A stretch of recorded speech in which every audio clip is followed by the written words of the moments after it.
akin at sabi niya, diretsuhin ko na daw kayo, iboto diretso ang 10 senators ng Duterte. Si Senator Bato de la Rosa, Senator Pongo, Senator Jimmy Bongo, Senator Vic Rodriguez, Senator J.B. Hinlo, Senator Raul Lambino, Senator Philip Salvador, Senator Rodante Marcoleta, Senator Pastor Kibuloy, at Senator Richard Mata. 10 yan, no? Yes. Bakit kailangan natin diretso 10 ang iboto? At hindi lumihis doon sa sample ballot ng 10 na senador ng Duterte.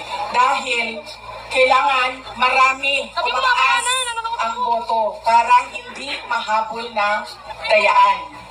Kailangan malayo at malaki ang boto ng isang senador para hindi siya mahabol ng dagdag bawas sa dulo ng ranking. Kaya kailangan diretso 10 to 10.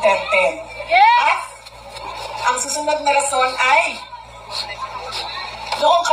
noong ako ay tumakbo noong 2022. Ang plataforma namin ay pagkakaisa at pagtutuloy ng nasimulan ni Pangulong Duterte. Pagtutuloy ng pagbabago.